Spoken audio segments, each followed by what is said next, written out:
प्रत्येक सोमवार को जिंदगी में कोई नशा करने वाला व्यक्ति हो ना, जिसको बहुत दारू का नशा या चिलम का नशा या चरस का नशा या अन्य अन्य नशे, किसी को बहुत नशे ज़्यादा करता हो और कोई नशे से युक्त अगर व्यक्ति है, बहुत नशेला व्यक्ति है, बहुत नशे में डूबने वाला अगर कोई व्यक्ति है, तो शिव महापुराण की कथा तो यहाँ तक कहती है कि बेलपत्र के बीच वाले पत्ते पर, बेलपत्र के अगर बीच वाले पत्ते पर गौ माता का घृत, गाय के दूध से बना हुआ घी अगर बीच वाले पत्ते पर लगाकर शंकर भगवान को समर्पित करा जाए और वही पत्ते को उठाकर, उसी पत्ते को उठाकर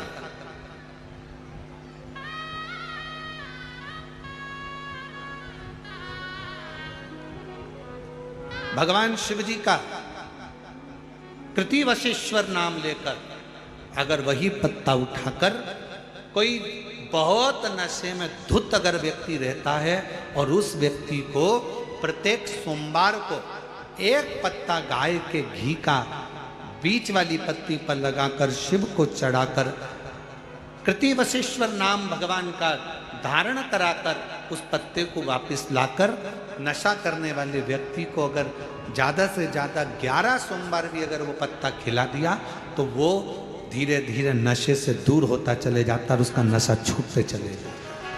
कतई विशेष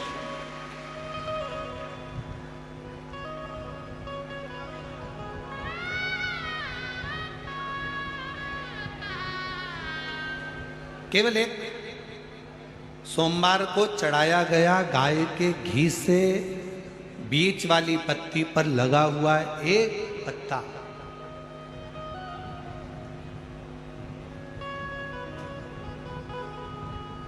शिव जी का एक नाम है कृतिवासा।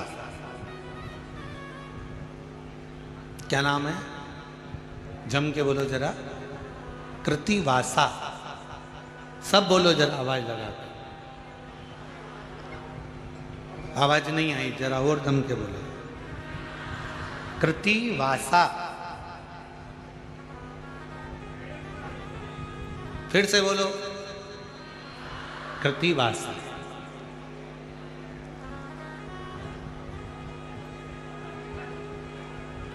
कब पड़ गया था भगवान शंकर का ये नाम?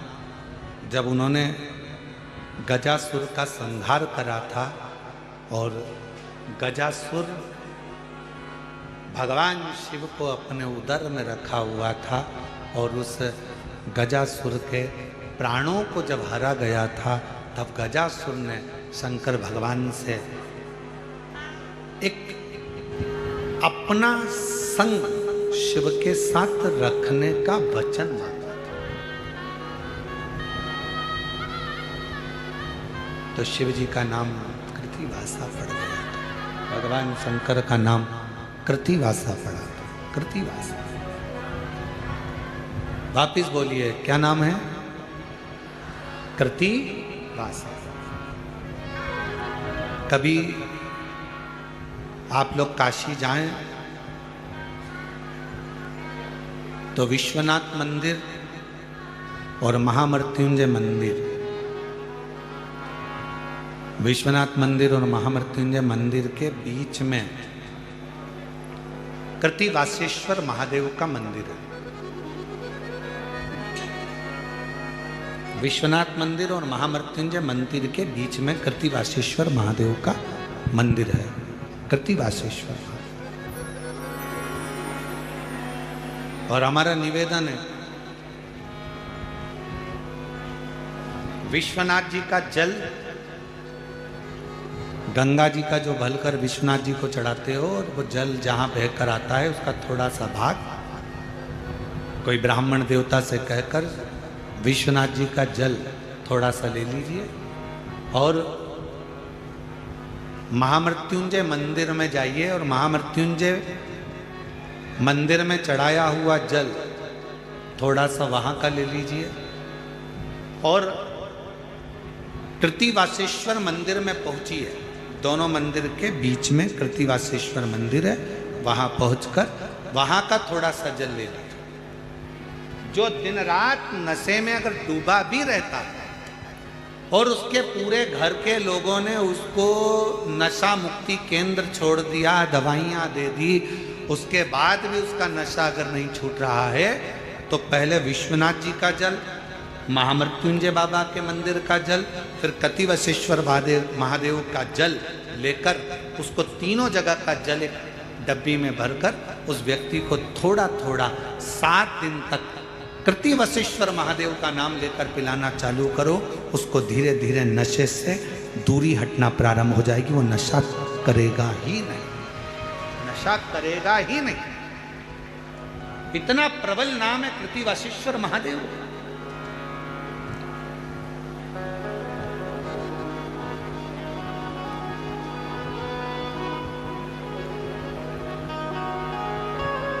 और ये बात हमने पहले भी अगर कथा में कही तो किसी ने लिखकर भेजा था, गुरुजी आखिर इस नाम में ऐसा क्या है?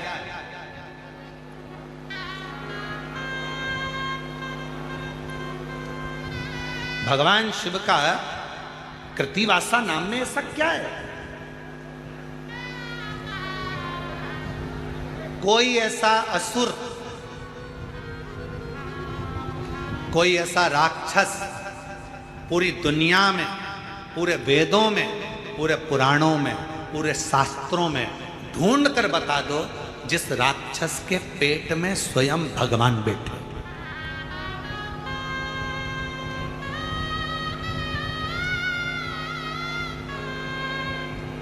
कोई दुनिया का सारे वेद उठा लो, सारे पुराण उठा लो, सारे शास्त्र उठा लो, तुम्हारी मर्जी पड़े उतने उपनिषद उठा लीजिए, सारे शास्त्र छान मारिए, सारे वेद, सारे पुराण उठाकर देख लीजिए, कोई असुर, कोई राक्षस ऐसा नहीं मिलेगा जिसके पेट में स्वयं शंकर जी या कोई देवता भगवान उसके पेट में बैठे हों। केवल एक असुर था, महिषासुर का लड़का।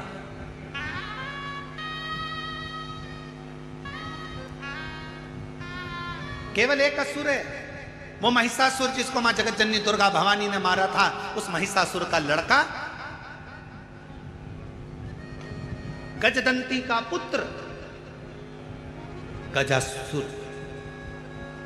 केवल एक,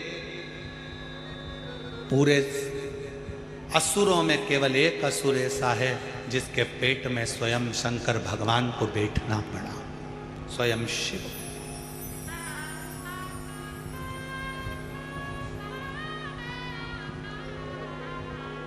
कितने ज्योतिर्लिंग होते हैं? जम के बोलो, जम के।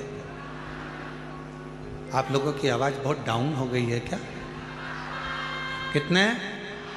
12। आप सही बोले तुम लोग।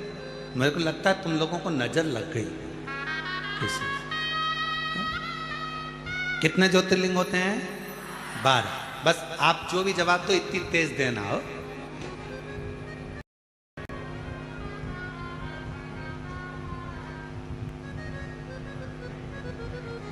अब जो पानी की टंकी पर ऊपर चढ़ा हुआ है और उसको तुम नीचे से कह रहे बंद कर दे, बंद कर दे, बंद कर दे, अब पानी की टंकी पर चढ़े हुए व्यक्ति को सुनाई कहाँ से देगा? वो तो बेचारा इतना ऊपर है।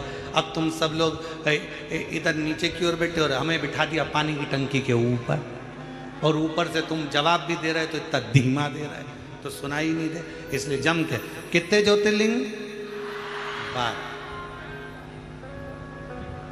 पर स्कंद पुराण में, लिंग पुराण में, शिव महापुराण में 12 ज्योतिर्लिंग के अलावा भी कृतिवासेश्वर महादेव के शिवलिंग को भी ज्योतिर्लिंग ही कहा गया।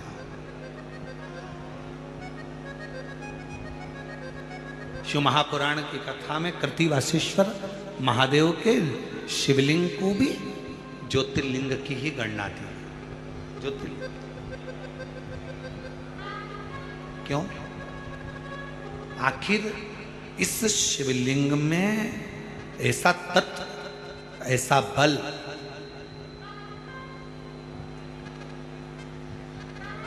कैसे प्रकट हो सकता? कौन है गजासुर? महिषासुर का लड़का। महिषासुर की बहुत सारी धर्म पत्नियां थी, उसमें एक पत्नी थी गजदंती। गजदंती, उसके हाथी की तरह दांत थे। गजदंती बड़ी वीर थी, वो किसी से डरती नहीं थी।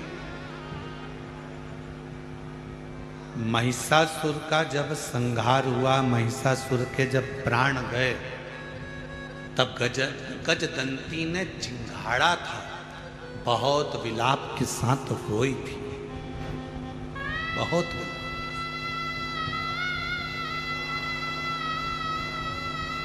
महिषासुर की बहुत सारी धर्म पत्नी थी, और बहुत सारी धर्म पत्नियों में केवल एक गजदंती ऐसी थी। सारी पत्नियां महिषासुर के मरने के बाद तुरंत चली गई थी, पर गजदंती, जिसको महिषासुर सही से देखता तक नहीं था, उसके दांत गज की तरह थे, पर उसने अपने पतिव्रता धर्म का पूर्ण पालन किया। गजदंती।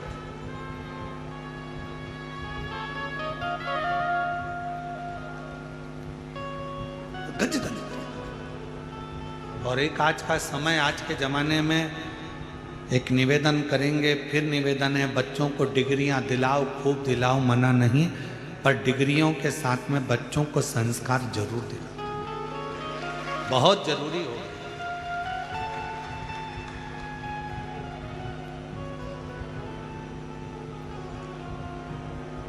आज के ज़माने में इतना विचित्र काम चल रहा है कि लड़का लड़की की शादी करने में भी 50 बार सोचना पड़ रहा है कि लड़की अच्छी है कि नहीं है, लड़का श्रेष्ठ है कि नहीं है, 50 बार सोचना पड़ता है। और अभी की हालत देखकर तो लोग, पहले वो कहते थे कि हम हनीमून पे जा रहे हैं, अब की चर्चा देखते हुए तो लोग हनीमून भी ना जाए। विचार करिए, जो आज की न्यूज़ चल रही है, आज का जो सोशल मीडिया बता रहा है, आज का अखबार जो बता रहा है, उसके अनुसार मालूम पड़े दोनों घूमने गए, पत्नी ने विचार करा, किसकी सुपारी दे दी, कब कौन को मार डाला, क्या भरोसा, बड़ा सोचना पड़ रहा है। इसलिए मेरी बहनों, मेरी जीजियों, मेरे जीजाओं, मेरी बेटियों, मेरे बेटाओं और मेरी माताओं, मेरे पिता तुल्य बुजुर्गों, मैं आपसे निवेदन करूंगा, अपने बच्चों को, अपने बेटियों को, अपने बेटों को डिग्री तुम कितनी भी ऊंची दिलाओ, पर एक संस्कार की डिग्री उसको जरूर देकर रखना कि अपने घर का ये संस्कार, अपने घर के संस्कारों से उसको जोड़ो, जोड़ना चाहिए, बहुत जोड़ो। और शंभु शरणे पड़ी, मांगू घड़ी रे घड़ी, दुख काटो दया करी दर्शन आपो। शंभु शरणे मांगू घड़ी रे घड़ी, दुख काटो दया करी दर्शन आपो। बहुत जरूरी है, आज के जमाने में संस्कार की बहुत जरूरत है।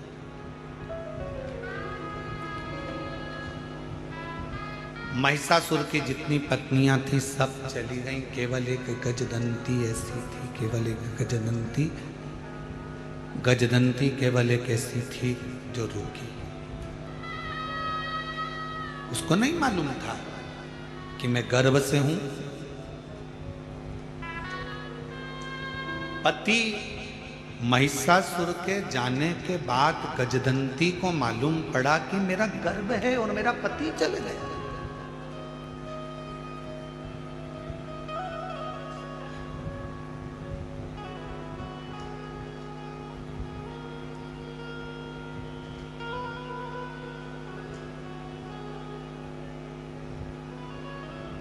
बाद में मालूम पड़ा। जैसे दधीची ऋषि के चले जाने के बाद सुवार्च को मालूम पड़ा था, दधीची ऋषि की पत्नी को मालूम पड़ा था कि मेरा गर्भ है, मेरा गर्भ है, गर्भ में बच्चा है और मेरा पति चले जाए।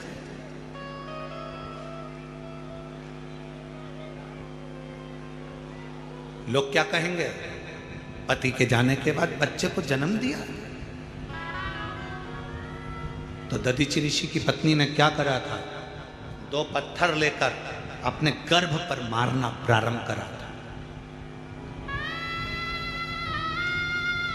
पीपल के पेड़ के नीचे गर्भ प्रसव हो गया था। उस गर्भ को पीपल के पेड़ की एक कोटर में रख दिया गया था और उस गर्भ बच्चे की रक्षा करने वाला कोई नहीं था, केवल एक कालाधिपति महाकाल मेरा शंकर, मेरा शिव, मेरा उघड़दानी शिव, मेरे शिव। बच्चा पीपल की कोटर में रहकर बड़ा हुआ तो उसका नाम पिपलाद हुआ। उस पिपलाद ने भगवान शंकर से पूछा था कि मेरे पिता को कौन, तो कहा देवताओं के हित के लिए तुम्हारे पिता ने अस्थियों का दान दे दिया था। क्रोध आ गया। बस वही की वही दशा। महिषासुर चले गया, उसकी सारी पत्नियां चली गई, केवल एक पत्नी थी गजदंती। महिषासुर की एक धर्म पत्नी थी गजदंती, जिसके दांत हाथी की तरह थे, जिसको महिषासुर देखता भी नहीं था, केवल उसकी वीरता के कारण उसने उससे शादी करी थी।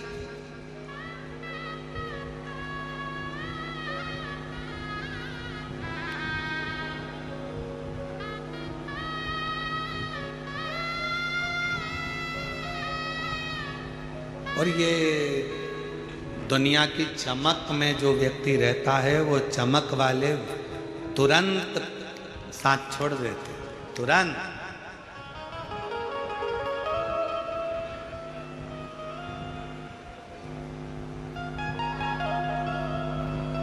एक प्रसंग हमने पहले कथा में कहा था, एक राजा की 4 पत्नियां थी। एक बड़ी सुंदर थी, 24 घंटे साथ रहते थे। एक 12 घंटे साथ रहते थे, एक 8 घंटे साथ रहते थे, एक कभी कभी मिलती थी। राजा 24 घंटे वाले को बहुत चाहता था, उसके ऊपर तो उसने पूरा खर्चा कर दिया था। राजा बीमार पड़ा, मरने का समय आया। राजा के सामने स्वयं इंद्र आकर खड़े हो गए। राजा से कहा कि तुमने बहुत अच्छा कार्य करा है, इसलिए तुम्हारे प्राण तो जा रहे हैं, पर तुमको एक ऑप्शंस दिया जा रहा है कि तुम अपनी सेवा के लिए तुम्हारे साथ अपनी एक पत्नी को ले जा सकते हो। राजा खुश हो गया, अपनी 24 घंटे साथ रहने वाली पत्नी को तुरंत खबर करी, जल्दी आ, तैयार कर ले, तुझे मेरे साथ चलना है ऊपर। 24 घंटे वाली ने सिर पे पल्लू वल्लू लेके अपनी लिपस्टिक वगैरह सब देखकर तुरंत कहा, बेवकूफ हो, पागल हो, मूर्ख हो, मैं तुम्हारे साथ मरूंगी।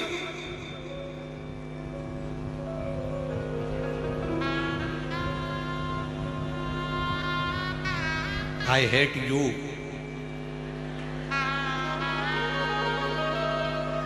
नहीं, जा उधर। 24 घंटे जिसके ऊपर खर्च करा। सुन लो मेरी जीजियों, ओ मेरे जीजाओं, किसी दूसरी पर खर्च मत करना। 24 घंटे जिसके ऊपर खर्च करा, वो भी आई हेट यू कह देती है।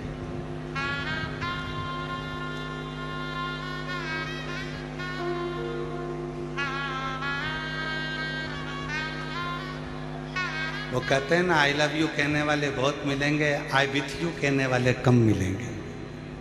मैं तुम्हारे साथ हूं, ये कहने वाले कम मिलेंगे। दुनिया में बहुत मिलेंगे, पर मैं तुम्हारे साथ हूं, 24 घंटे वाली ने तो पीछा छुड़ा लिया, 12 घंटे वाली के पास सूचना करा, मैं तेरे पास 12 घंटे रहता था, मेरा दिल तुझ में अटका रहता था। इंद्र ने कहा है कोई एक रानी जा सकती है, मैं तेरे साथ में इतना मॉर्निंग वॉक करा, शॉपिंग करा, अपन एक से बढ़कर एक मॉल घूमे, बीड़ में भी गए थे घूमने, छत्रपति संभाजी नगर भी गए थे, फिर पुणे घूम के आए थे, याद है तुझको? फिर अपन बोले मॉल गए थे, फिर अपन ने फिल्म देखी थी 12 घंटे तेरे साथ रहा। पत्नी ने पूछा तुम फालतू बात छोड़ो, क्या चाहते हो बोलो। इंद्र ने ऑप्शन दिया, कोई भी एक मेरे साथ चल सकती है, मेरी सेवा के।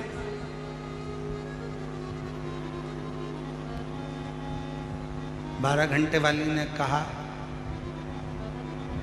देखो मुझे इतनी जल्दी मरने का शौक नहीं है, मैं तुम्हारे साथ नहीं जाऊं, फालतू की बात करो मत ही, तुम्हारा और हमारा संबंध यहीं तक था, बात खत्म करो। रोता रहा। 8 घंटे वाली को सूचना करा तुम आओ, तुम चलो। 8 घंटे वाली ने कहा देखो जी मैं तो तुम्हारा साथ यहाँ से केवल शमशान तक दे सकती हूँ, इसके सिवाय मैं तुम्हारे साथ नहीं चलूँ। कभी कभी जो पसंद ही नहीं थी, जिसको समय भी नहीं दिया, पूरा समय दूसरों को दिया, और जो अपने घर में तेरे लिए करवा चौथ का इंतजार करती थी, चलनी में तेरा मुंह देखती थी, तिलक करती थी, दिवाली दशहरे सिर पे पाँव पल्लू रख कर तेरे पाँव पड़ती थी, तूने उसको कभी सम्मान नहीं दिया। और वो कभी कभी जिस पर तू ध्यान देता था उसको सूचना मिली, पति को कहने की जरूरत नहीं पड़ी, वो कभी कभी वाली अपनी अटैची लेकर सामने खड़ी हो गई, चिंता मत करो मैं तुम्हारे साथ चलूंगी।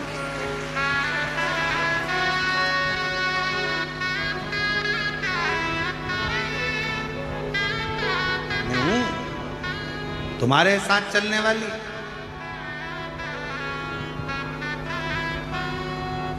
पर स्त्री पर ध्यान दिया, पर व्यक्ति पर ध्यान दिया, जो श्रेष्ठ थी उसको त्याग दिया, जो श्रेष्ठ था उसको त्याग दिया।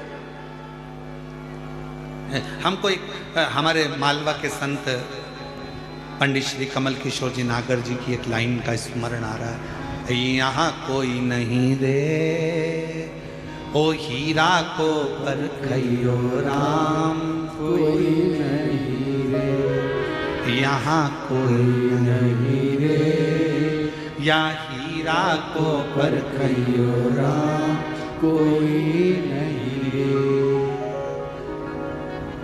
योगी आया भोगी आया ढोंगी आया रे, और गुरु आया गाँव में तो कोई नहीं रे, यहाँ कोई नहीं रे, या हीरा को परखइयो राम, कोई नहीं रे। यहाँ कौन हीरा का परखदार? 2 चीजों का परखदार दुनिया में मिलना कठिन है, और फिर निवेदन करूंगा, हीरा का परखदार तो मिल सकता है, पर तुम्हारी दिल की पीड़ा का परखदार मिलना बहुत कठिन काम है। दुनिया का सबसे कठिन काम है जो पीड़ा को परख है। हीरा का परखदार फिर भी मिल सकता है, बता सकता है 50,000 का है, 1 लाख का है, 10 लाख का है, पर दिल की पीड़ा कौन समझे? दिल की पीड़ा को जो समझ जाए तो समझ लेना कि दुनिया का सबसे बड़ा जोहरी है, जो अपनी पत्नी के दिल की पीड़ा को समझता है, पति के दिल की पीड़ा को समझती है, बच्चों के दिल की पीड़ा समझती है, सास के दिल की पीड़ा समझती है, सास बहू के दिल की पीड़ा समझती है, ससुर के दिल की पीड़ा समझती है, ससुर अपने बच्चों के दिल की पीड़ा समझता है। ये पीड़ा को समझने वाले बहुत कम मिलेंगे, इसको समझना बहुत कठिन।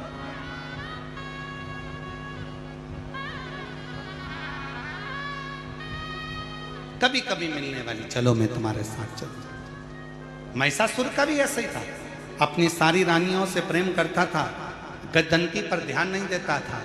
महिषासुर मर गया, प्राण जिस दिन छूटे, अंतिम संस्कार जिस दिन हुआ, उसके कुछ समय के बाद गजदंती को मालूम पड़ा कि मेरा गर्भ ठहरा हुआ है, मेरा गर्भ है, ये गजदंती को मालूम पड़ा। पति दिखता नहीं था। उसने तो शादी इसलिए करी थी गजदंती से क्योंकि वीर बड़ी थी। गजदंती का नियम था, जिस रास्ते से निकल कर जाती थी उस राह में अगर कोई विधर्मी भी खड़ा हुआ है तो उसके शरीर के तेज से वो जलकर भस्म हो जाता था।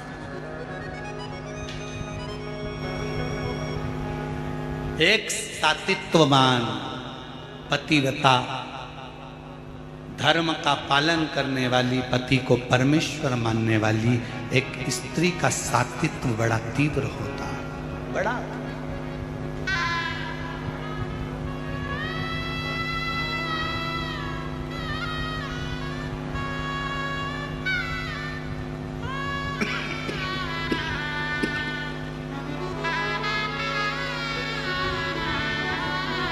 कितनी माताएं बैठी हैं जो अपने पति के रोज पांव छूती हैं। जरा हाथ तो उठाओ, जो अपने सही में उठा ना झूठ में उठाए तो तुम्हें उठा लेगा। सत्य सत्य में उठाओ, जो अपने पति के रोज पांव पड़ती हो। 1 2 3 4 5 6 7 8 9 10 10:30 10:30 इसलिए उठाया था, गिरा दिया, मैं समझ गया त्योहार पे पढ़ती हो। अच्छा जाने दो, अब तुम में से वो उठा लो, तुम नहीं पढ़ती हो तो वो पढ़ लेता हो। कभी कभी ऐसा भी होता है, कभी कभी पति को भी तुम्हारे पढ़ना पड़ता। चुप हो जा, मैं तेरे पांव पढ़ लूं, तू चुप हो जा, मैं तेरे हाथ जोड़ लूं, तेरे पांव पढ़ लूं, तू चुप हो जा, चुप हो। अरे थोड़ी तो शांति रख ले, थोड़ा तो धीर धर ले। इस कथा में महाराज जी, महादेव महाराज जी, इसमें हमारे शंकर पार्वती की हमको बड़ी याद आती है। इस कथा में महादेव, हम आपको भी कहेंगे तुम भी शिव पार्वती ही हो, चलेगा। तो हमारे देवादिदेव महादेव पार्वती जी से कहते हैं, पार्वती तू जब असुरों को मारने के लिए जाती है, तू जब असुरों का संहार करने को जाती है ना, तो भगवान शिव कहते हैं पार्वती मेरा मन करता है कि मैं तुझे नमन करूं, क्योंकि तू दुष्टों का संहार करने के लिए जा।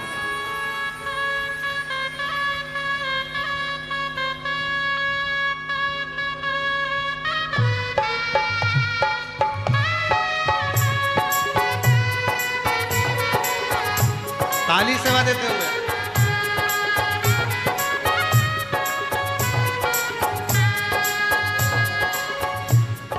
काल के पंज से माता बचाओ, जय मां अष्ट भवानी। काल के पंज से माता बचाओ, जय मां अष्ट भवानी। मां जय मां अष्ट भवानी।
ऐसा कठिन पले, ऐसी घड़ी है, विपदा आने पड़ी। तू ही दिखा रास्ता, ये दुनिया रसीदारों के घड़ी। मेरा जीवन बना के संग्राम, ओ शेरों वाले, ओ जेडरों वाले, बिगड़े बना दे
ज्योति जलाए, भक्तों को दुष्टों से छुड़ाए, बुझती ज्योति जलाए। जिसका नहीं है कोई जगत में, तू उसकी बन जा। जिसका नहीं है कोई जगत में, तू उसकी बन जा। तीनों लोग करे तो है प्रणाम, ओ शेरों वाली ऊंचे डेरों वाली, बिगड़े बना दे मेरे काम नाम रे, हे नाम रे। सबसे बड़ा तेरा नाम, ओ शेरों वाले ऊंचे डेरों वाले, बिगड़े बना दे मेरे काम नाम रे।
कठिन पले ऐसी घड़ी है, विपदा आने पड़ी। ऐसा कठिन पले ऐसी घड़ी है, विपदा आने पड़ी। तू दिखा रास्ता, ये दुनिया रास्ता रोके खड़ी है। तू ही दिखा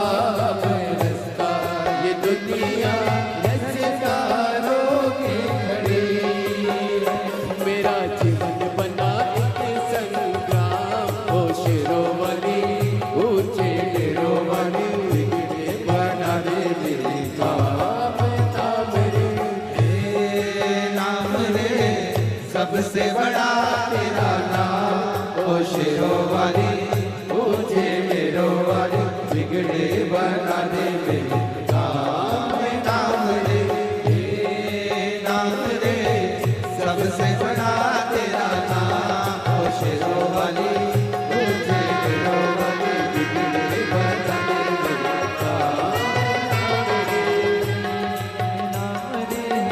सबसे बड़ा तेरा नाम, शेरों वाली ऊंचे डेरों वाली, बिगड़े बना दे मेरे काम नाम रे।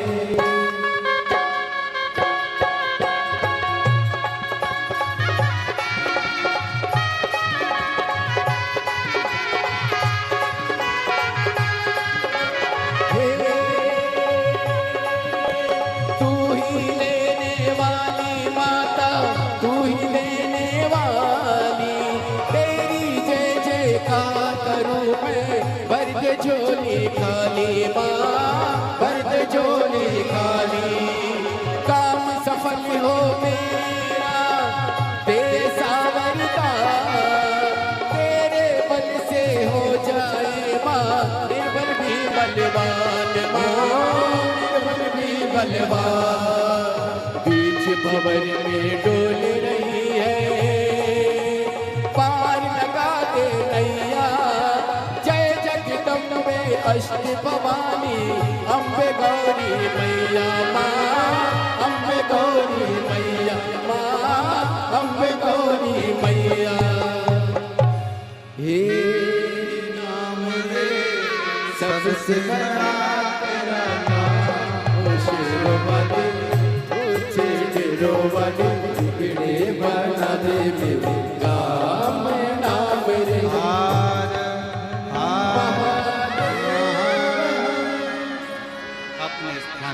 बैठकर भगवान देवकी महादेव अपने मन की बात बड़े भाव के साथ हृदय से प्रार्थना करिए, विनय करिए, निवेदन करिए, बाबा को अपने मन का भाव व्यक्त करिए। जहाँ जगह मिले वहाँ बैठो, भगवान शिव से अपने मन की बात कहो, हृदय से प्रार्थना करो, निवेदन करो।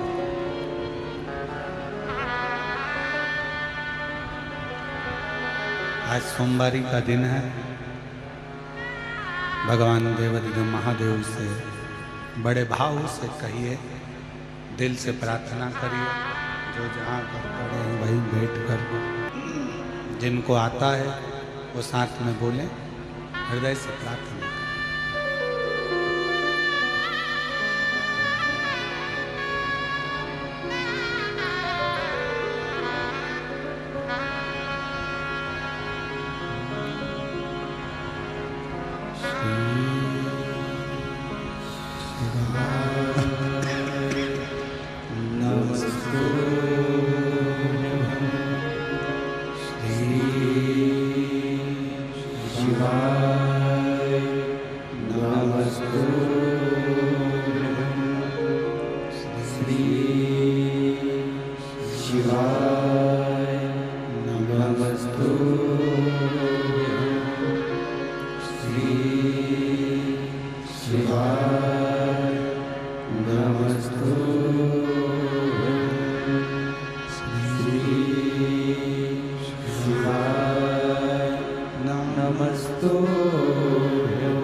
देवाधिदेव महादेव भगवान शिव उगरदानी उत्तरकालदर्शी कैलाशी विनाशी भगवान शंकर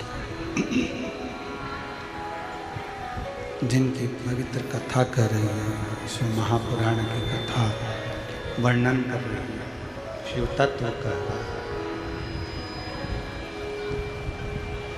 गजदंती को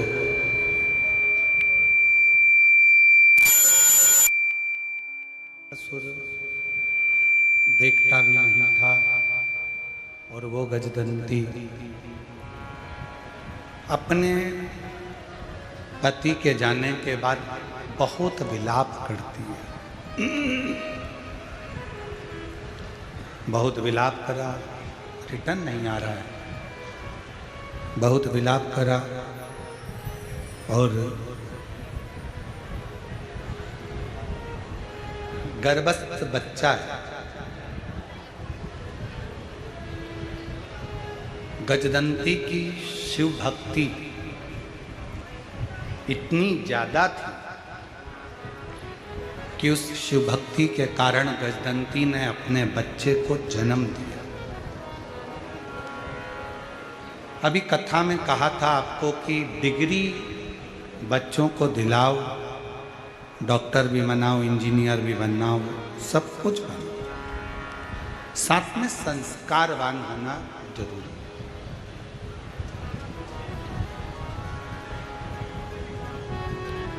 मैं श्री महादेव महाराज जी को इस बात के लिए साधुवाद दूंगा कि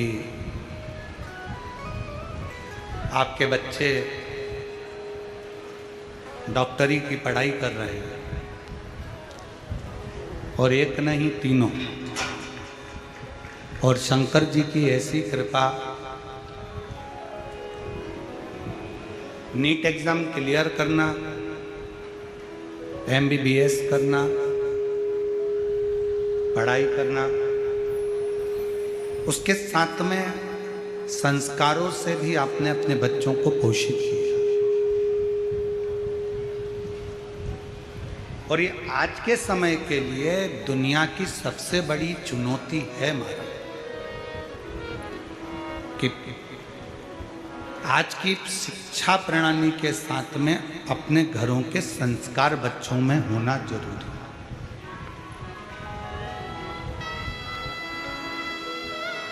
बहुत जरूरी।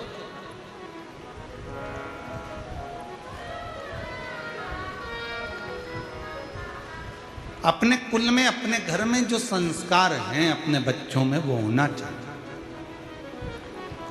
गजदंती शिव पर आश्रित रहते थी, महिषासुर की पत्नी।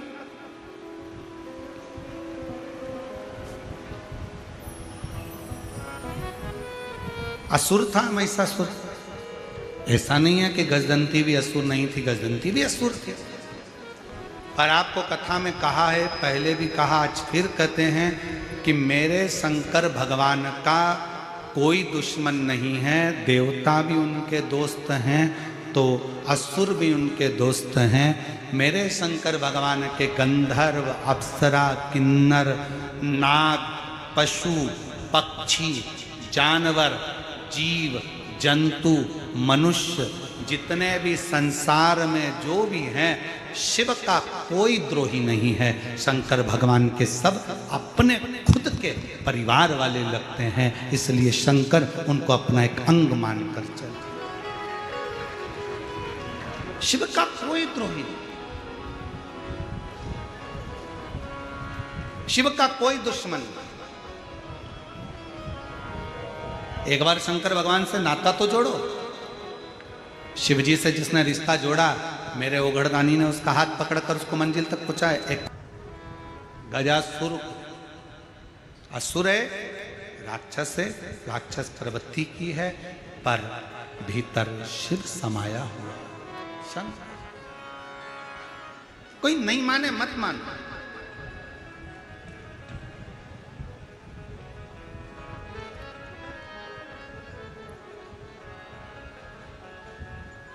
कई माताएं हम लोगों से कह देती हैं, हे गुरुजी, मेरे घर के लोग मंदिर नहीं जाते, मैं अकेली जाती हूं। गुरुजी, मेरी जेठानी तो शंकर जी को मानती नहीं, मैं अकेली मानती हूं। गुरुजी, मैं अकेली मंदिर में जाकर एक लोटा जल चढ़ाती हूं, मैं अकेली मंदिर जाती हूं, मैं अकेली कथा में आती हूं, मेरे घर के लोग तो मानते ही नहीं हैं। मेरा निवेदन है जीजियों से, मेरे जीजाओं से, ये तुम्हारे मन से निकाल दो कि मैं अकेली भगवान का भजन करती हूँ। याद रखना, 3 जगह पर अकेले ही जाना पड़ता है। पहले नंबर पर शमशान में अकेले ही जाना पड़ता है, दूसरे नंबर पर सिंहासन पर अकेले ही बैठना पड़ता है, और तीसरा अपनी मंजिल तक अकेले ही पहुंचना पड़ता है। सिंहासन, सत्ता और शमशान,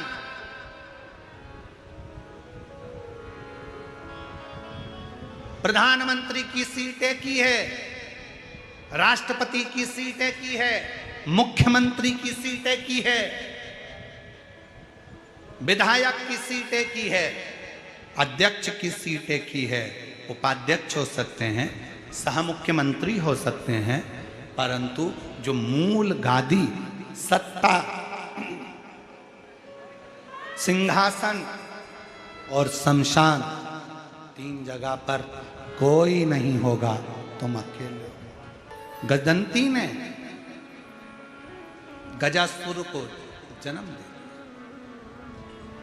गजासुर और अपने बेटे को, गजासुर को गजदंती ने उपदेश दिया कि तुम माना कि असुर की संतान हो, असुर के पुत्र हो, असुर के बेटे हो, पर याद रखना कि शिव भक्ति से दूर मत हो।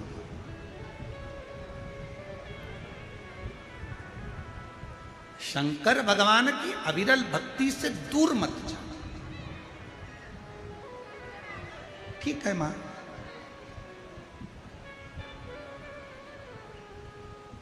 जैसी आपकी आज्ञा।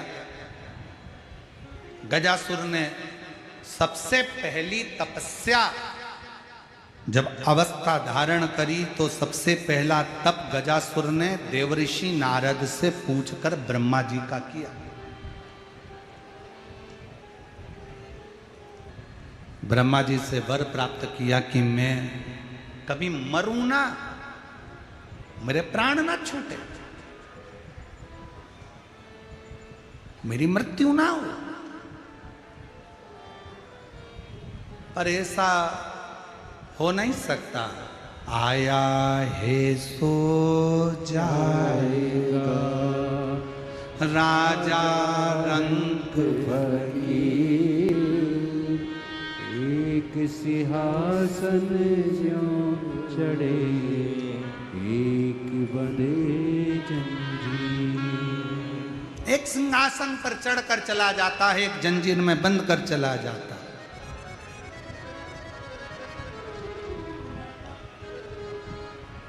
ब्रह्मा जी ने कहा ऐसा नहीं हो सकता कि तुम मरोगे नहीं, मरना तो है, इसलिए सावधान।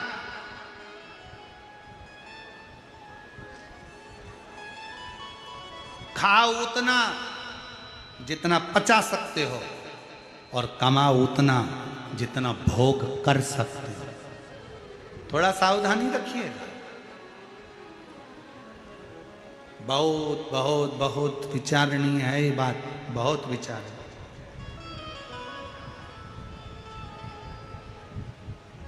इतना सारा मत खा लेना कि बाद में कथा में ही मन ना लगे, बार बार मन जा रहा है पेट की ओर, पाचन क्रिया ही गड़बड़ हो गई।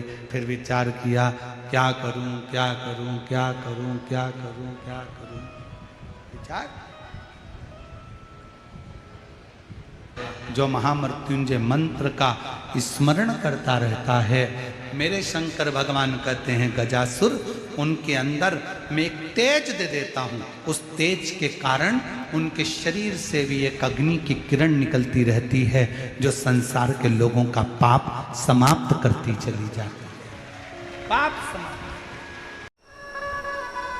खूब पढ़ाओ बेटी को, अच्छी एजुकेशन दिलाओ बेटी को, अच्छा कॉलेज दिलाओ बेटी को, अच्छे स्कूल में पढ़ाओ बेटी को, तुम्हारी कैपेसिटी से ज्यादा अध्ययन कराओ बेटी को।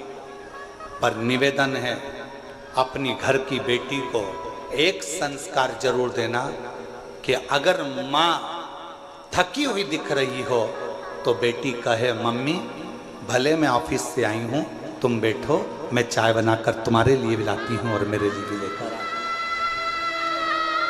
माँ आप रुको, थोड़ा काम मैं करती हूँ, आप बैठे रहो।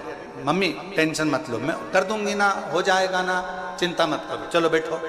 पापा चिंता मत करो। जिस घर की बेटी का संबोधन, जिस बेटी के घर के शब्द अपने माँ बाप के लिए इस तरह के निकलते हैं, समझ लेना वो बेटी अपने ससुराल में थोड़ी तंगी में भी अपनी जिंदगी का बसर सही से कर सकती है, कर सकती है, श्रेष्ठ जी सकती। आज के जमाने में हम सहनशीलता नहीं दे पा रहे। शिव महापुराण की कथा कहती है परिवार की सबसे बड़ी पहचान होती है उसके घर के संस्कार। मेरे ओघड़दानी, मेरे शंकर भगवान के परिवार की सबसे बड़ी पहचान है उनके घर के संस्कार। राजा नहुष के घर में तकलीफ आई और शंकर भगवान की बेटी अशोक सुंदरी ने अपने पति के साथ कदम से कदम मिलाकर कार्य करना प्रारंभ करा। शिव जी के दामाद का नाम था राजा नहुष। शंकर जी की बेटी राजा नहुष के साथ ब्याही थी।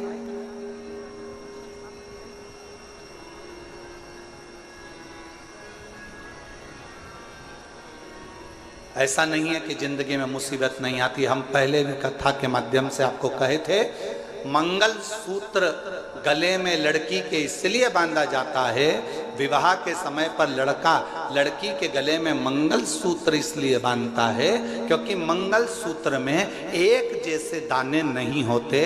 मंगल सूत्र में थोड़े दाने सोने के होते हैं तो थोड़े दाने काले होते हैं, थोड़े दाने पीले होते हैं तो थोड़े दाने लाल होते हैं, थोड़े दाने पीले होते हैं तो थोड़े दाने काले होते हैं। लड़की के गले में लड़का शादी के समय पर मंगलसूत्र इसलिए बांधता है कि जैसे मंगलसूत्र में आधे दाने पीले, आधे काले, आधे सोने के, आधे मोती के होते हैं, उसी तरह हमारी जिंदगी एक जैसी नहीं चलती। शादी के बाद कभी खुशियां भी आएंगी तो कभी गम भी आएगा, कभी दुख भी आएगा तो कभी सुख भी आएगा। एक जैसा जीवन नहीं रहेगा। पर आखिरी में मंगलसूत्र में एक बड़ा सा पेंडिल होता है और शिव महापुराण की कथा होती कहती है, जब संघर्ष के दिन, अच्छे और बुरे दिन निकलते निकलते थक जाते हैं, तब एक समय पर अच्छी जिंदगी का पेंडिल तुम्हारी किस्मत में आ ही जाता है। तुम्हें घबराने की जरूरत नहीं, तुम्हें घबराना।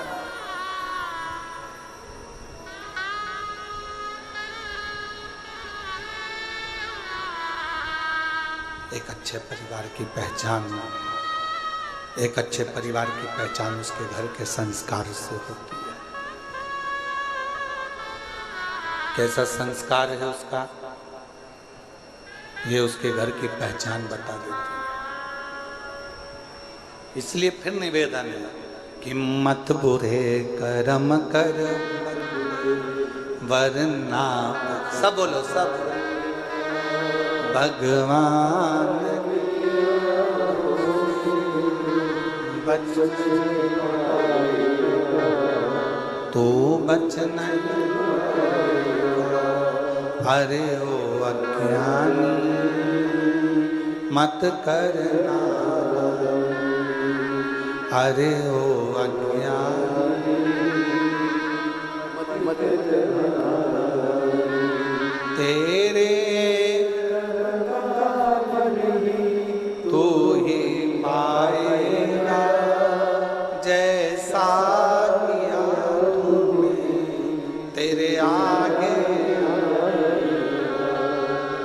मत बुरे वरना पछताए, भगवान की आंखों से बच तू बच नहीं पाएगा, अरे ओ अज्ञान मत करना। आप अच्छे परिवार की पहचान बताने का सबसे सुंदर तरीका है आपके घर का संस्कार।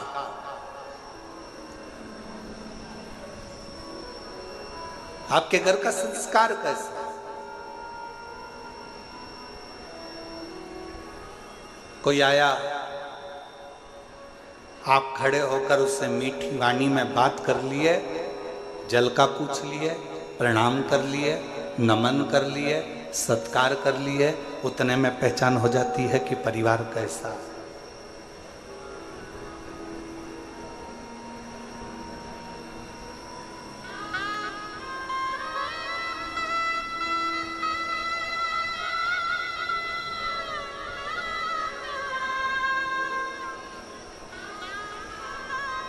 कौन बना रहा है भोजन, कौन दे रहा है सेवा। महादेव महाराज जी प्रणाम करते हुए कहूँगा आपको, हो सकता है कि घर के लोगों को लगे कलम जब आए और आने के बाद ऊपर कक्ष में गए। हम प्रसाद पा रहे थे तो हमने बच्चों से पूछा कि प्रसाद किसने बनाया है?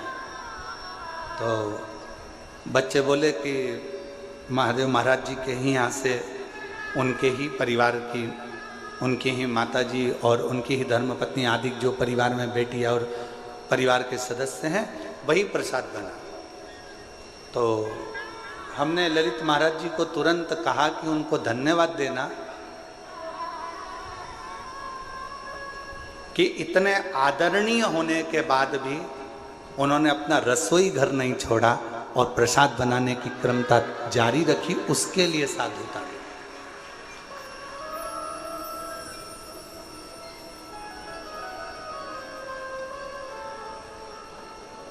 अन्नपूर्णा का घर जब अन्नपूर्णा खुद संभालती है ना, अन्नपूर्णा का घर जब घर की माँ स्वयं संभालती है ना, तो उस रसोई घर में रसोई का स्वाद स्वयं अन्नपूर्णा महारानी आकर देना प्रारंभ कर देती है, स्वयं माँ देती।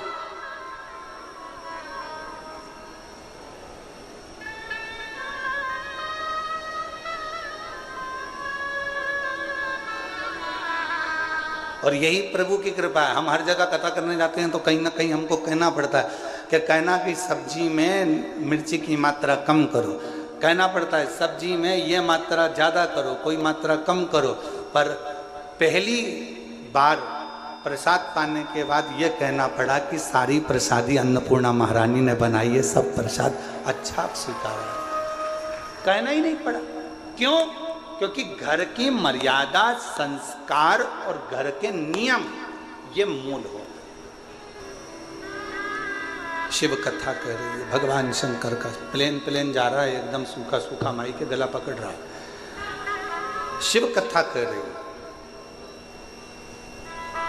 भगवान शंकर का चरित्र कह रहा है, शिव तत्व कह रहा है, शंकर की कथा कर रहा है।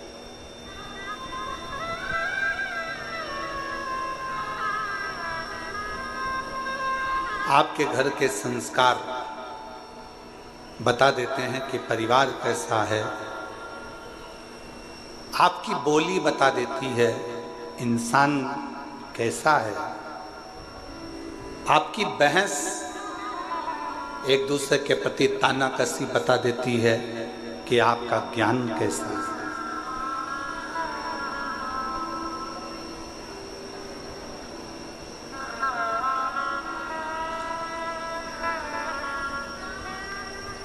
इसलिए निवेदन है, शिव को स्वीकार करने से पहले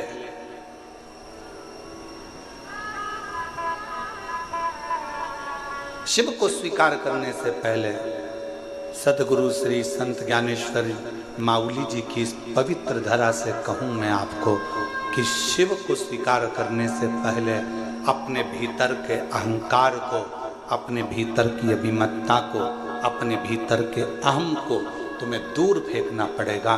तब आपके भीतर शिव तत्व प्राप्त कर सकते हो। तब शिव को अपने अंदर आप बिठा सकते। कितना कठिन। देवराज नामक का ब्राह्मण कुल में जन्म ले लेता है, ब्राह्मण कुल में पैदा होता है, ब्राह्मण कुल में रहता है, ब्राह्मण के घर में जन्म लेता है, ब्राह्मण के कुल में जन्म लेता है और आखिरी में वो अपने पथ से भ्रष्ट हो जाता है।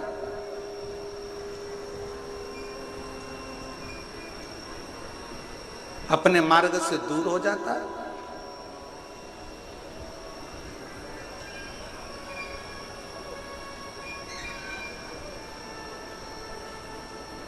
एक साधारण से परिवार में चर्मकार जी के घर में भी एक बालक जन्म लेते हैं। संत श्री रविदास जी महाराज चमड़े का जूता बनाते बनाते भी संतों की श्रृंखला में प्रथम गिनती में आ जाते हैं। वो संत श्री रविदास जी हो जाते हैं।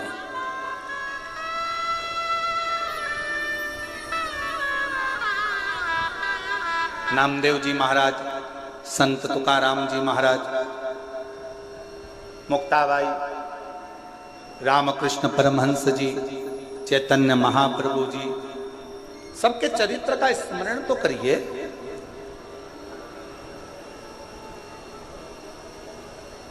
संत श्री नामदेव जी महाराज को एक बार रोक लिया गया, कीर्तन कर रहे थे, विठ्ठल विठ्ठल विठ्ठल विठ्ठल लगे हुए, अपनी भक्ति में अलमस्त नामदेव जी महाराज राम कृष्ण हरि जय राम कृष्ण राम कृष्ण राम कृष्ण राम कृष्ण हरि जय राम कृष्ण हरि राम कृष्ण हरि जय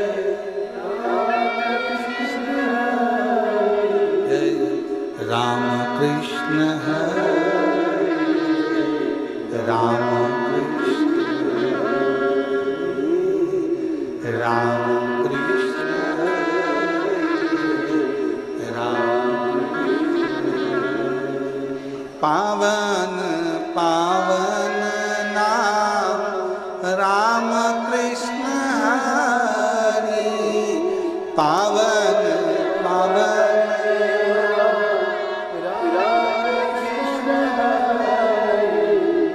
राम कृष्ण हरि जय राम राम कृष्ण राम।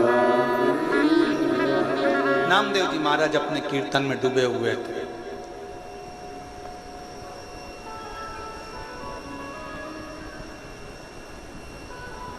जो भगवान को मानता ही नहीं था,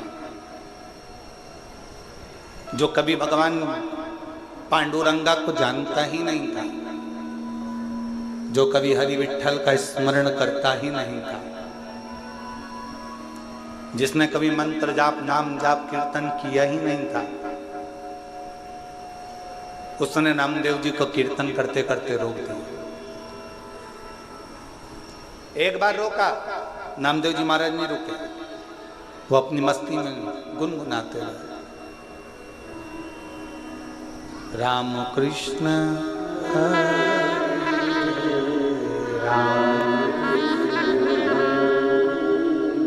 राम कृष्ण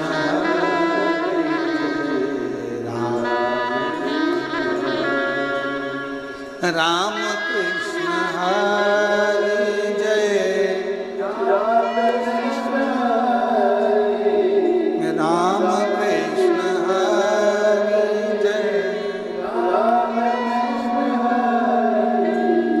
राम कृष्ण हरि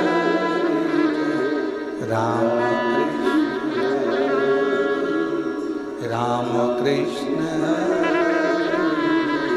राम। फिर रोका नामदेव जी महाराज को, और जैसे नामदेव जी महाराज को रोका तो नामदेव जी महाराज अपनी कीर्तन में डूबे।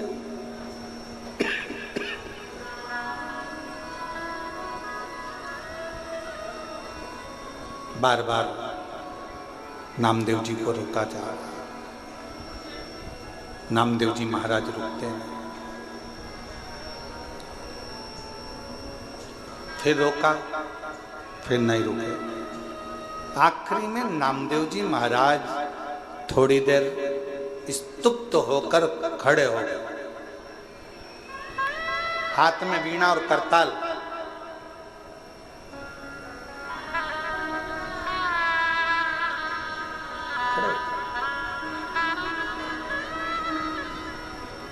क्या है भाई, तुम मुझे कीर्तन क्यों नहीं करने देते? मेरे कीर्तन करने से तुम्हें तकलीफ क्या है? मेरे कीर्तन करने से तुम्हें कष्ट क्या है? नामदेव जी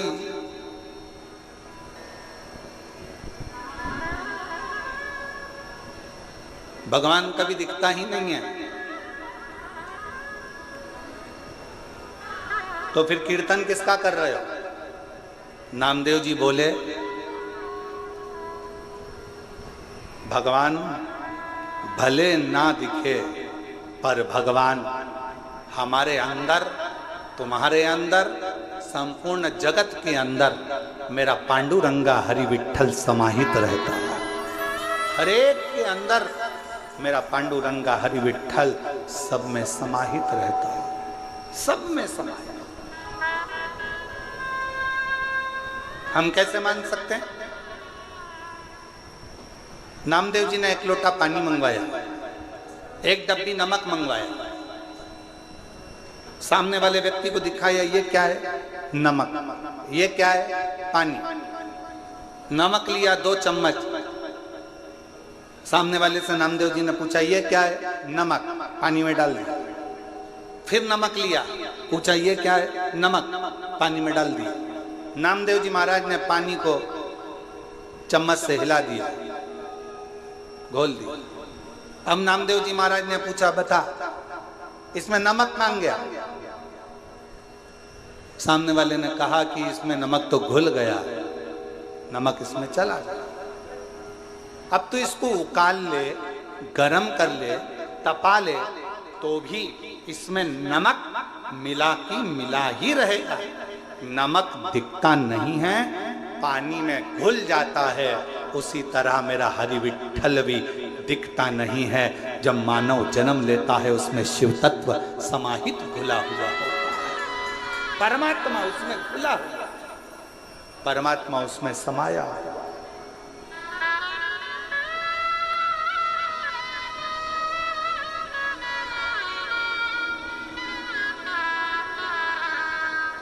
और उस परमात्मा को जानने के लिए कुछ नहीं करना, हमें देखना नहीं है, परमात्मा को महसूस करना। भगवान हमारे अंदर है कि नहीं, इसको महसूस करने के लिए ही हमारा कीर्तन, भगवान का मंत्र जाप, शिव महापुराण की कथा, भगवान का स्मरण, भगवत नाम, भगवान की कथा, ये सब हो।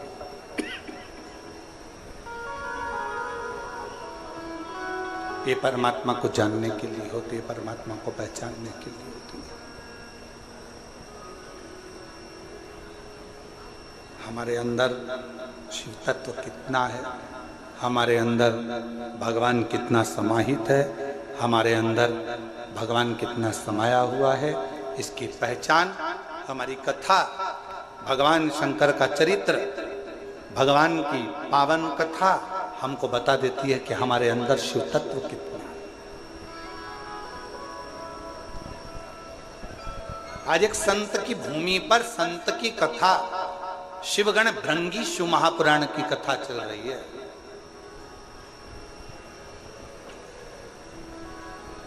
और कितना विचित्र शिव भक्त होगा, जरा विचार करिएगा। जिसने वर में मांग लिया था भगवान शंकर से कि अगर कोई पत्ती भंवरा झूठा भी कर दे तो तुम स्वीकार कर लेना, कोई पुष्प यदि भंवर भ्रमरा झूठा भी कर दे तो तुम स्वीकार कर लेना। और कितनी बड़ी शिव भक्ति होगी, जरा विचार करिएगा। भगवान को चढ़ने वाला फूल अगर धो लिया जाता है, उसको धो देते हैं, तो भगवान उस फूल को स्वीकार नहीं करता। भगवान को चढ़ने वाला फूल पेड़ पे से टूटता है और टूटा हुआ फूल भगवान को चढ़ता है तो भगवान स्वीकार करते हैं, पर धोया हुआ फूल भगवान स्वीकार नहीं करते, क्योंकि वो भंवरे का झूठा होगा तो शिव को स्वीकार।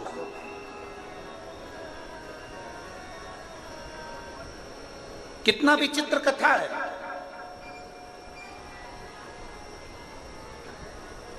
फूल को कब तोड़ा जाता है? जम के बोलो जरा। भगवान को चढ़ने वाले फूल को कब तोड़ा जाता है? नहाने के बाद कि नहाने के पहले?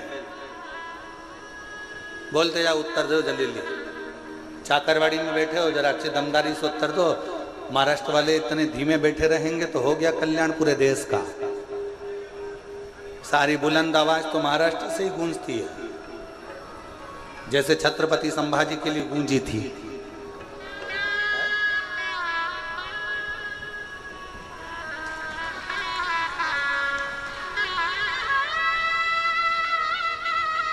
बोल बम का नारा है, आवाज नहीं आई, दमदारी से बोलो। बोल बम का नारा है, सारी समस्या का हल श्री शिवाय। भगवान के लिए फूल कब तोड़ा जाता है? नहाने के बाद कि नहाने के पहले? ठीक है।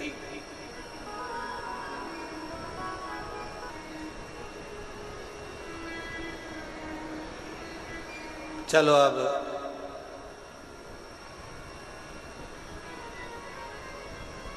पुष्प शिव महापुराण की कथा बाची थी, किन किन ने सुनी थी?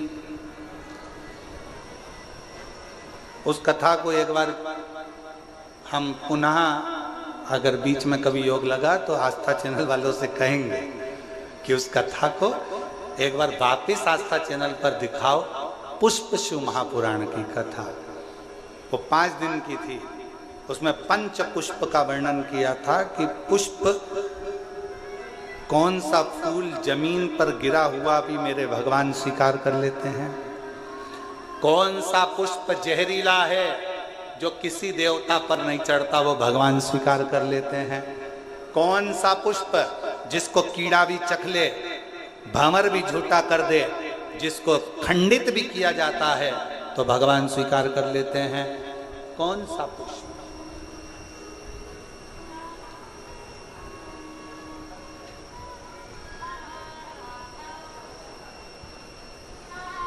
कौन सा पुष्प?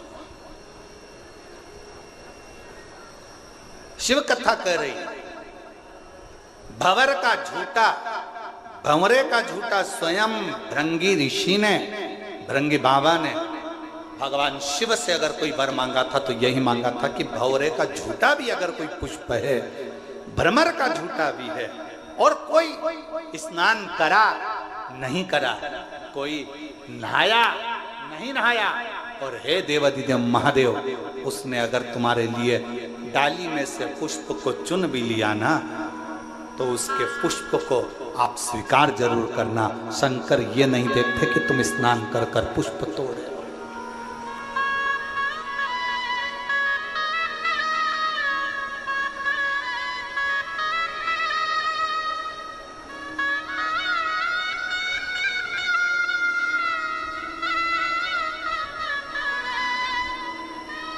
बस वो तो हृदय से मांग लो, हृदय से।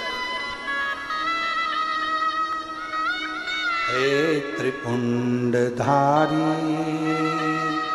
हे त्रिशूलधारी, हे त्रिपुंडधारी,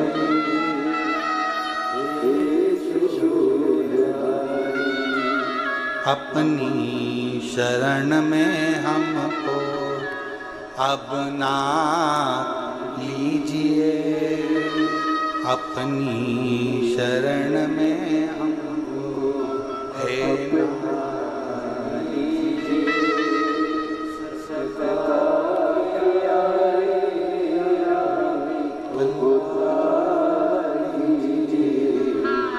उद्धार कीजिए, हे त्रिपुंडधारी,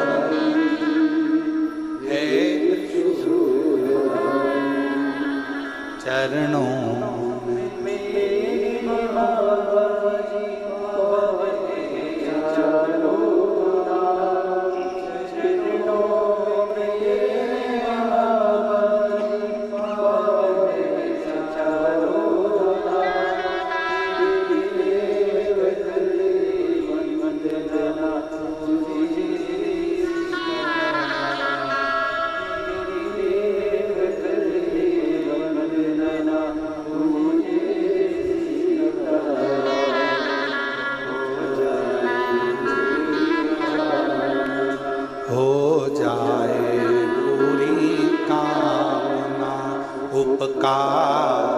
कीजिए, सबका किया है मेरा भी कल्याण,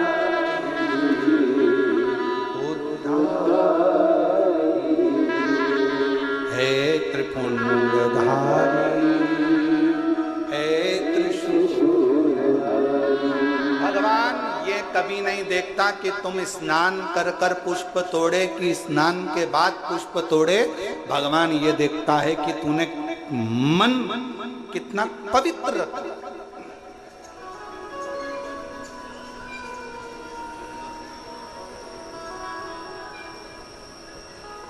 अब एक उत्तर दो चाकरवाड़ी वालों साहब, ए बीड़ जिले की जीजियों और जितने मेरे जीजा बैठे हैं सब उत्तर देना, बेटियां बेटे सब उत्तर देना, मेरी माएँ भी उत्तर दें, मेरे बाबा भी उत्तर दें। मरने से पहले भगवान का नाम लेना जरूरी है कि नहाना जरूरी है? मरने के पहले, मैं मरने की बात नहीं पूछ रहा हूं, मरने के पहले भगवान का नाम लेना जरूरी है कि नहाना जरूरी है? चलो बोलो, जल्दी जल्दी बोलो। भगवान का नाम लेना जरूरी है। अब तुम्हारे पास में दो ऑप्शन सजाएं कि नहीं बहुत बदबू आ रही है, पहले मैं नहा लूं फिर मरूंगी, राम नाम बाद में लूंगी, कृष्ण नाम बाद में लूंगी, शिव नाम बाद में लूंगी, भगवान का नाम बाद में नहीं। प्राण छूटने वाले हैं, अंतिम क्षण चल रहा है, कोई नहीं देखेगा कि तुझे हॉस्पिटल में पड़े हुए कितने दिन हो गए, ने स्नान नहीं करा, कितने दिन से तू नहाया नहीं, कितने दिन से तूने ब्रश नहीं करा, कितने दिन से तू कभी स्नान नहीं कर पाया, कोई नहीं देखेगा। हर व्यक्ति एक बात कहेगा, अंतिम क्षण है, राम कहो अंतिम क्षण है, कृष्ण कहो अंतिम क्षण है, पांडुरंगा हरि विठ्ठल कहो अंतिम क्षण है, शिव का नाम लो अंतिम क्षण है, भगवान को याद करो। कोई नहीं कहेगा 8 दिन पहले नहाया था अभी तक नहाया नहीं, मरेगा तो नरक जाएगा, बैकुंठ जाएगा कि नहीं जाएगा, कोई नहीं कहेगा। सब कहेंगे अगर मरने से पहले भगवान का नाम ले लिया तो बैकुंठ तो चला गया, नहाया कि नहीं नहाया किसी को मतलब नहीं।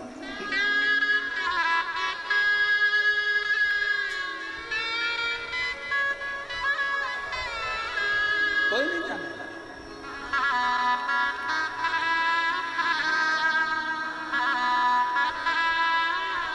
कोई नहीं जानेगा महाराज, कोई नहीं पूछेगा। यहां सब शिव के होकर शिव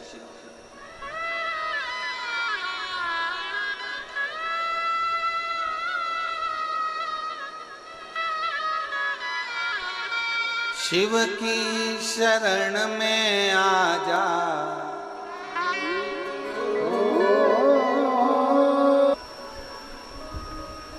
आप दिल से उसको पुकारिए, दिल से उसको प्रार्थना करिए, दिल से निवेदन करिए, सुनेगा।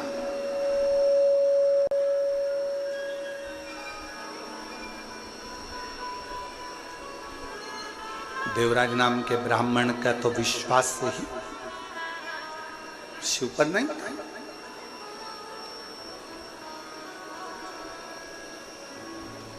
ब्राह्मण कुल में जन्म जरूर ले लिया था, ब्राह्मण कुल में पैदा जरूर हो गया था, पर ब्राह्मण तत्व से दूर था, ब्राह्मण तत्व से दूर था। चोरी का धन लेकर जा रहा था, शरीर में ताप पड़ गया,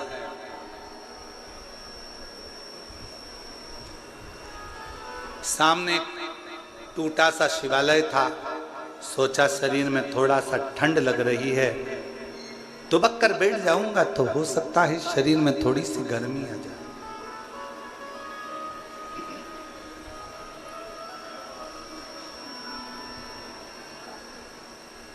एक दीवाल का सिराना लिया और दीवाल की आड़ कर कर एक दीवाल का लेकर दीवाल की आड़ कर कर बैठ गया। दीवाल की सब शरीर कांप रहा, शरीर कांप रहा। आ जाओ।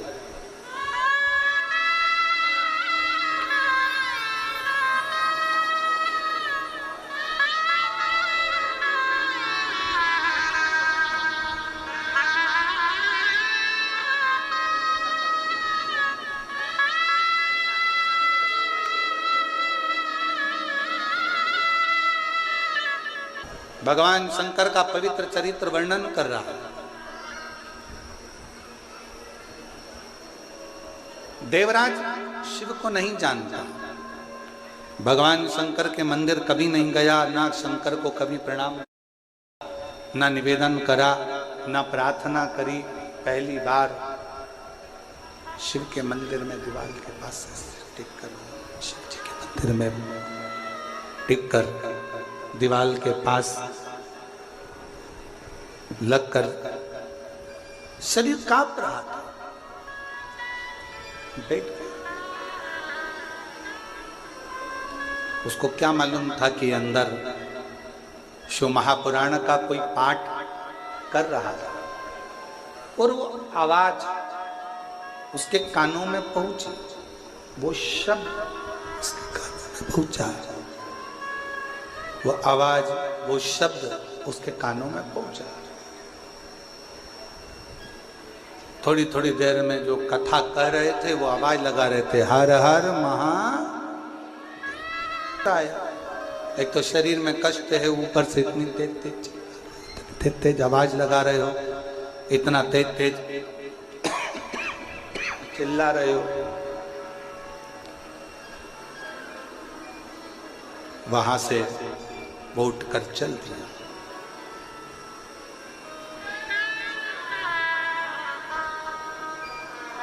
अच्छा, एक बात शिव महापुराण की कथा बहुत अच्छी करती है, उनकी दया कृपा।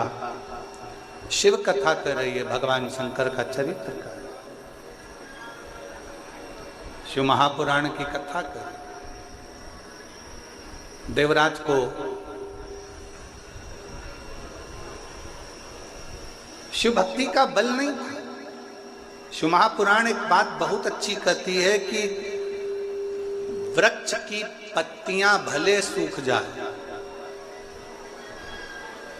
वृक्ष के पुष्प भले सूख जाएं, पर वृक्ष की जड़ हमेशा ताजी की ताजी, गीली की गीली बनी होना चाहिए।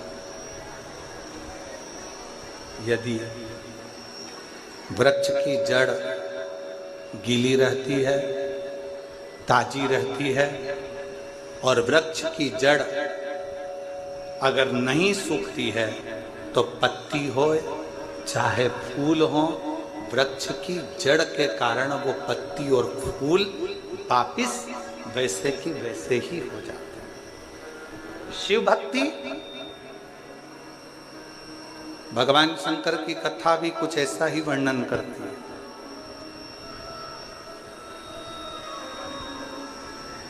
बीड़ जिले में कितने सारे लोग रहते होंगे, चाकरवाड़ी के आसपास में कितने सारे लोग रहते होंगे, कितने सारे जीव रहते होंगे, पर क्या सब शिव महापुराण की कथा तक पहुंच सकते हैं क्या? जम के बोलो जरा।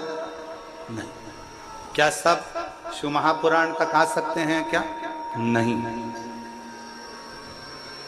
वही पहुंच पाता,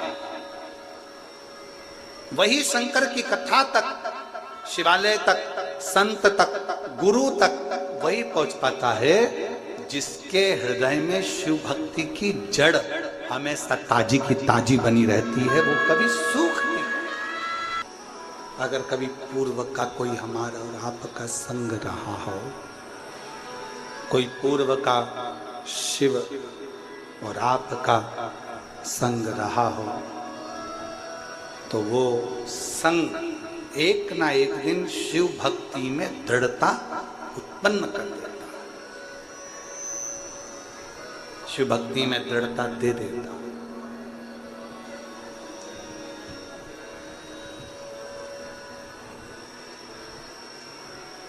शिव भक्ति में ना किसी भी चीज की जरूरत नहीं है। दुनिया के लोग अगर आपसे कह दें कि शंकर जी की भक्ति करने के लिए ये चीज चाहिए, तो नहीं चाहिए। शिव भक्ति में सबसे ज्यादा जरूरी है तुम्हारा मन, दिल, हृदय और आपके भीतर का विश्वास।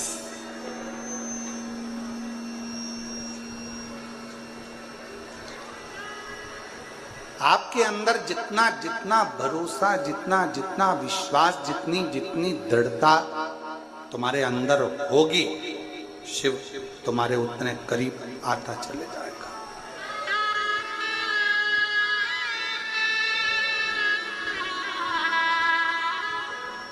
इंसान का जन्म हर घर में होता है।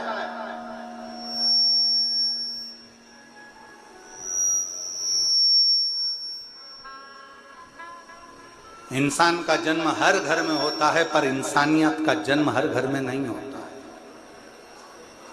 इंसान जन्म ले सकता है हर घर के अंदर, पर इंसानियत हर घर में जन्म नहीं लेती। इंसानियत वहीं जन्म लेती है जहां का पूरा भार स्वयं शिव पर आधारित है। एक बात आप लोगों से पूछे, जरा उत्तर दीजिएगा। गाड़ी चलती है, 4 व्हीलर चल रही है, 2 व्हीलर चल रही है, दच के किसको सहन करना पड़ते हैं? खड्डे किसको सहना पड़ते हैं? टायर को, चक्का को, रिंग को।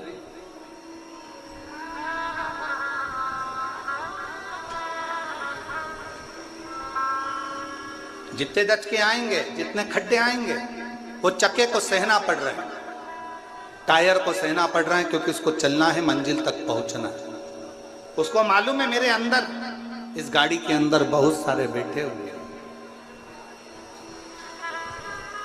इन सबको मंजिल तक पहुंचाना, ये भार उसके ऊपर बना हुआ है, उसको चले जाना है। डामर की रोड आएगी तो भी उसको चलना है, सीमेंट की रोड आएगी तो भी उसे चलना है, बड़े बड़े खड्डे आएंगे तो भी उसे चलना है।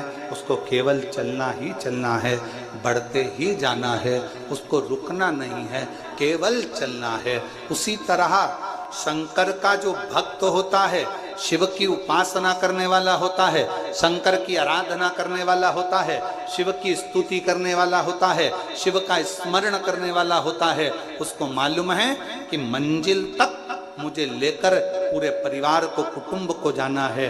बीच में मुसीबतों के खड्डे भी आएंगे, बीच में रोड आड़ी टेढ़ी भी आएगी, बीच में सीमेंट की भी आएगी तो डामर की भी आएगी, ना जाने कैसा कैसा क्रम आएगा, पर मुझे चलते जाना।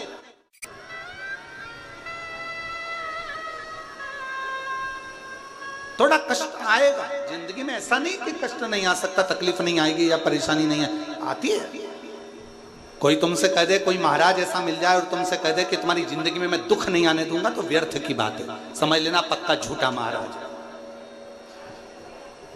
कोई तुमसे कह दे कि तेरी जिंदगी में मैं तकलीफ नहीं आने दूंगा, दुख नहीं आने दूंगा, समझ लेना पक्का झूठा है महाराज। दुख आएगा, एक साधारण मनुष्य की जिंदगी में भी दुख आता है, तो एक महाराज की जिंदगी में भी दुख आता है। एक गरीब की जिंदगी में भी दुख आता है, तो एक करोड़पति की जिंदगी में भी दुख आता है।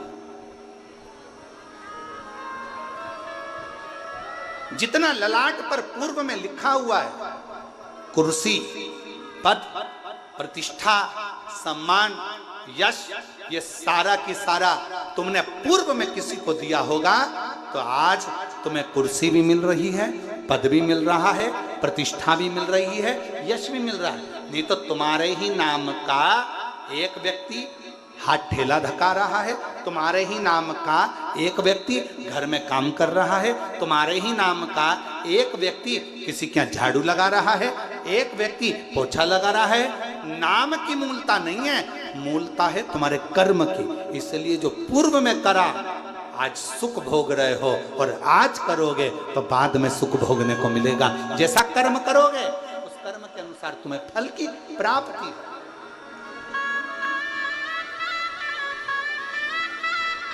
ये कर्म की प्राप्ति। और कोई अच्छे जन्म के, कोई पूर्व अच्छे कर्म मुझे बाबा, पिछले जन्म के मुझे बाबा। जहाँ सारी दुनिया झुकती है, जहाँ सारी दुनिया झुकती, मुझे वो आली दरबार मिला, दरबार मिला। कोई पूर्व का सुख होगा जो आज मिल रहा है, कोई पूर्व का अच्छा कर्म होगा जो आज मिल रहा है। अच्छा एक बात और समझ लो जरा अच्छे से, एक ही कॉलेज में, जिस कॉलेज में तुम पढ़े उस कॉलेज में 50 बच्चे पढ़े होंगे। बोलो पढ़े कि नहीं पढ़े? जम के तो बोलो। जिस स्कूल में तुम पढ़े उसमें 50 बच्चे पहले भी पढ़े होंगे। जब तुम जन्मे उसी तारीख को लाखों लोग जन्मे होंगे। बोलो जन्मे कि नहीं जन्मे? जिस समय तुम जन्मे उस समय भी, या तो हमारा साइंस कहता है हर घड़ी हर पल लाखों लोग एक साथ जन्म लेते हैं, तो क्या सारे की सारे करोड़पति बन जाते हैं? क्या सारे के सारे मिनिस्टर बन जाते हैं? क्या सारे के सारे मंत्री बन जाते हैं? क्या सारे के सारे अच्छे औहदे पर पहुंच जाते हैं? नहीं। एक तो पूर्व जन्म का कोई अच्छा कर्म, दूसरी आपकी जिंदगी की मेहनत, आपका परिश्रम, आपका लगन और आपकी मेहनत आपको एक ना एक दिन मंजिल तक ले जाकर छोड़ देती है। यह आपका कर्म मूल है। तारीख वही है। 10 तारीख को आपका जन्म हुआ तो 10 तारीख को बहुत सारों का जन्म हुआ। 15 तारीख को आपका जन्म हुआ तो 15 तारीख को बहुत सारों का जन्म हुआ। 16 तारीख को आपका जन्म हुआ तो 16 तारीख को बहुत सारों का जन्म हुआ। 17 तारीख को जन्म हुआ तो 17 को बहुत सारे हुए। तुम 9:15 पे जन्मे तो 9:15 पे ना जाने कितने बच्चे और जन्मे। सबका भाग्य एक जैसा नहीं हो सकता। सबका कर्म, सबकी लगन और सबका प्रारब्ध अलग अलग। इसलिए फिर निवेदन है,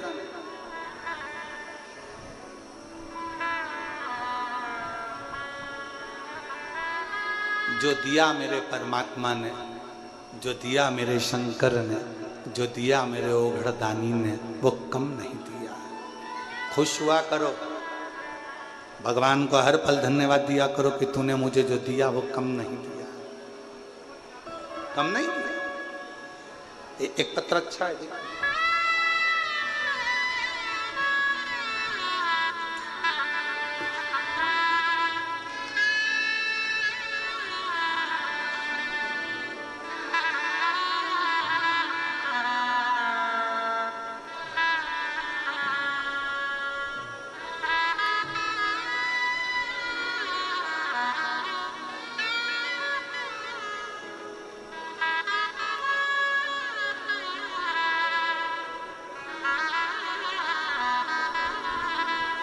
मेरा नाम सोमंगल सुधीर जोशी है, ग्राम अकोला, देव, जालना की निवासी हूँ।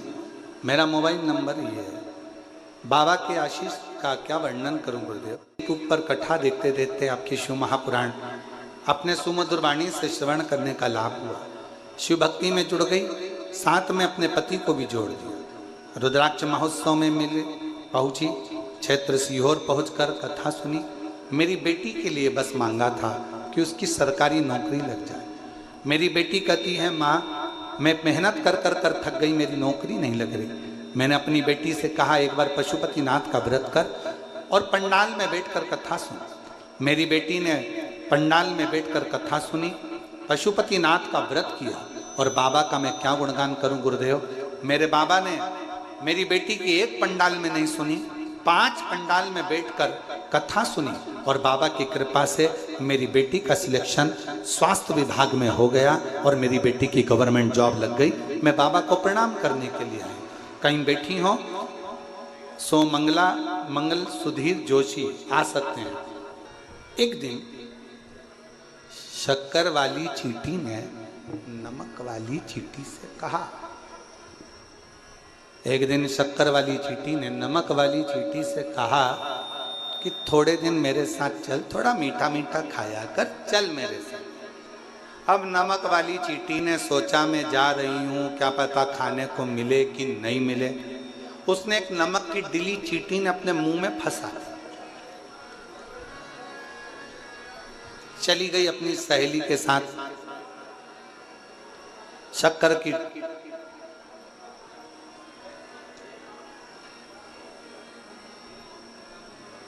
अब शक्कर वो नमक डली मुंह में है, शक्कर खाती है।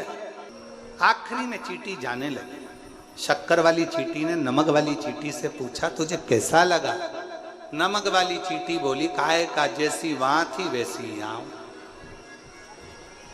शिव महापुराण में स्कंद पुराण वर्णन करती है, एक तरफ तो तुम शंकर के मंदिर में जा रहे हो, शक्कर के पहाड़ पर जा रहे हो, और दूसरी तरफ अविश्वास का नमक तुम्हारे मुंह में भरा पड़ा है कि होगा कि नहीं होगा, एक बार चल के देखती हूं होगा कि नहीं होगा। अविश्वास का नमक बाजू में फंसा हुआ है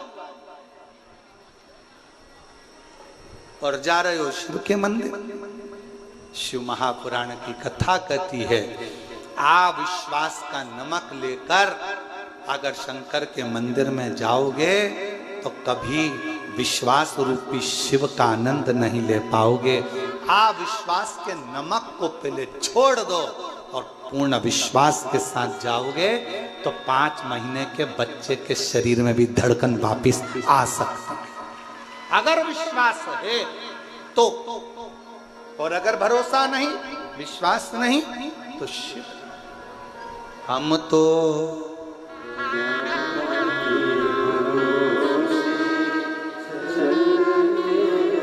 सब बोलो, सब जितने बैठे हैं चाकरवाड़ी के सब बोलो, हम तो ए भरोसे हम तो बाबा के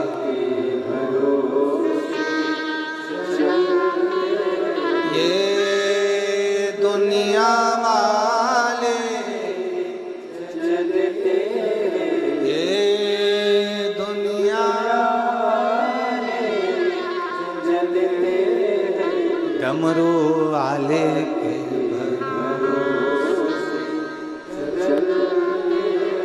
काशी वाले के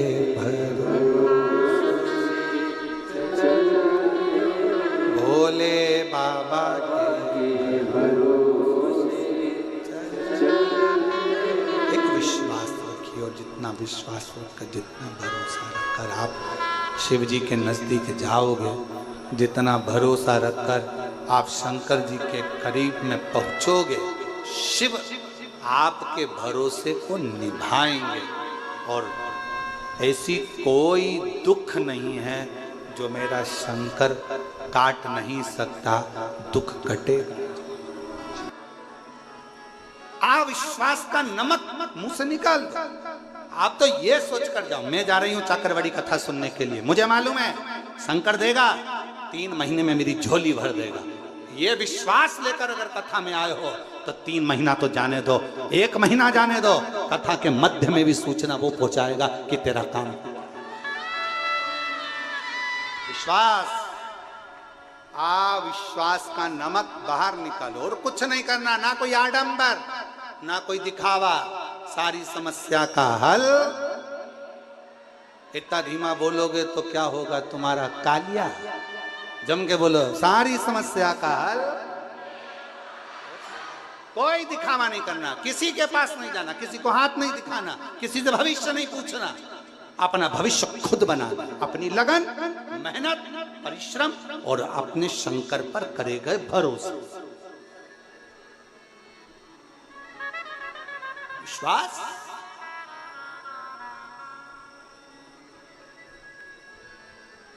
चाकरवाड़ी में यह कथा बहुत मुश्किल थी, बहुत मुश्किल। महाराज देवराज नाम के ब्राह्मण के प्राण बेलपत्र के वृक्ष के नीचे छूट गए। शिव नंदी लेकर आए, बिठाया, लेकर कैलाश चले गए। शंकर के भक्त के लिए कोई दूसरा नहीं आता, शिव भक्त के दुख को हरने के लिए स्वयं शिव ही आता है। शंकर ही दुख हरता है, शंकर ही करुणा करता है।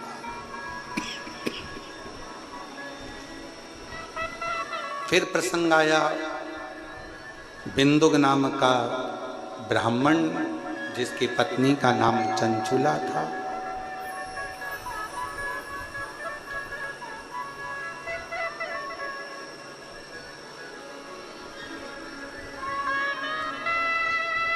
बिंदुक ब्राह्मण की पत्नी चंचुला। ये पति पत्नी का संबंध कोई यहां का नहीं है, वहां से बनकर है। अब इसको तुम हंसकर जियो चाहे रो कर जियो। एक लड़के की शादी हुई, नहीं सास आ गई मिलने,